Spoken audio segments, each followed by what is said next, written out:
Going to talk about this. You've heard the horror stories. Yeah, in-law horror stories, from overbearing mothers to dads that can't let go. In-laws can be a really tough pill to swallow. We're breaking down how to handle the parents you inherit. Professional licensed counselor Donna Fortney is here to help us with the ins and outs of dealing with those in-laws. So maybe we should put Doug on the spot and just he could talk about his in-laws. Actually, I'm very happy in my particular situation right now. On the record, if I didn't say that, I'd be in big we trouble. both want the record to reflect that we're happy in our lives, but a lot of people aren't.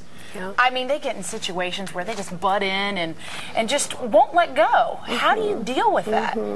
Well, you know, first I'd like to say that I think that in-laws in general get a bad rap.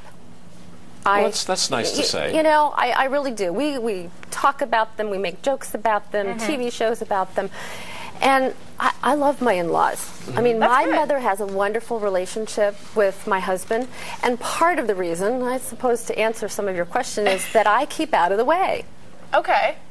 It's important in relationship not to make it sort of that triangular dynamic, is that no matter what happened, when they got close enough and developed a relationship, I needed to stay out of the way instead of saying, you know, Mom, don't say that, or Dan, you know, you need to be a little bit more gentle with her. Well, I think a lot of people listening to you right now would probably say, gosh, I wish you were my mother-in-law, because sometimes no matter the location, how close they live or not, those critiques, the criticizing, it lurks its way into your life. Let's talk about some scenarios where those kind of critiques and difficult moments surface. One that comes to mind right off the bat is child rearing, when the mother-in-law starts to exert her parenting philosophy over your kids. Okay, so I'm going to take sort of an opposite tack sometimes with what you're sharing, because I think it's important to look at, you know, they're older, probably much older, if their children are having children and raising their children. They have a lot of experience, you know, good and bad. They wish probably that they could do things differently, and they see their children doing things that they did and would like to give them some advice. So part of it is listening. Yeah. Just listening to see what it is and making your own mind up after talking with your partner or your other in-laws or reading or talking to friends to make up your own mind what you want to do. You know, I even see this with my mom, and she's a new grandma, and to my older sister, or to my niece, but my older sister has a child, and she'll just say things like, oh, well, this, and just pops it on out, and I take her back. I'm like, Mom, you didn't like that when Miss Barrett did that to you. I know you didn't, you know? But somehow she doesn't make that connection. I'm only trying to help, she says. Yes, and she is, except she doesn't know how to do it any other way, because she hasn't learned a different way to do it. So if you can take the information in a different way, that will help the situation. So, not let her sort of trip you up. But it gets so under your skin. It's important for the daughter-in-law then to understand where the mother-in-law is coming from and take it with a grain of salt. But does there come a point at which you need to say, Mom, enough is enough, or Mrs. whatever your name is, time to lay back? Yes, and that's hard to do. And part of the problem is that when, you know, moms or dads are so close to their child that they haven't let go. You know, they haven't really cut the umbilical cord, which is supposed to happen along the way as you're teenagers, and just listen and tell me more about what's going on. They insert their opinion, their caretaking. They don't know that they're coming off as critical. And so the child needs to say, you know, to set the boundary by saying, Mom, I know you're trying to help, and, you know, the way I hear that is, you know, could you say it a little more gently? Is it better in your eyes that the biological child maybe starts the conversation before the daughter-in-law?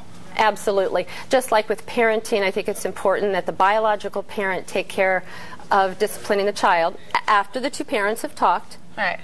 Same thing with talking to in-laws, whether it's a sister-in-law, a parent-in-law, to be able to say, you know, this is the way I feel. What are we going to do about this? And how we can approach your mom.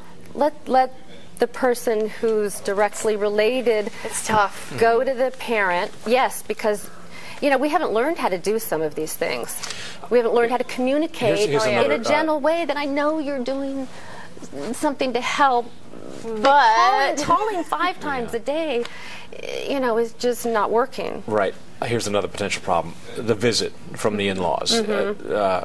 Almost any parent, any married couple enjoys a visit from the in-laws, but there comes a time also where the visit lasts too long. It may not, maybe not too long Yeah, for the Shorter biological. the better, right? Yeah, it's sort of like How do you- fish, 3 days. Starts How to do you stay. impart that information to the parents-in-law?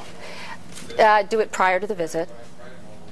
Always be talking about the expectations. How long will the visit be? You know, we've got plans with other people, Can you lie? And then your kid sells you out. We're doing nothing tomorrow, Daddy. I don't know why Grandma can't stay. Right. You know, you have to be careful about that, but I think it's important to be able to say what you need. So communicate. One thing I want to get, we have about a minute left, but there's a lot of blended families in America. Yeah. Stepmoms, stepdads, which means you have the ex-wife and the ex-husband who have met the in-laws and have this relationship since they have children. That's a whole nother dynamic. Right. You know, and it's important to let those relationships happen, not to cut them off. And I do premarital work and have a workshop coming up in August on the 22nd, 23rd, where I talk about how you deal with your in-laws and how you need to be gentle. They have a lot of experience, and we push back. You know, you know, you find that if you don't know how to do something, you're much more open to criticism. But there's times where you really need to set the boundary gently. And what's important about that is not only being on the same side, but being consistent.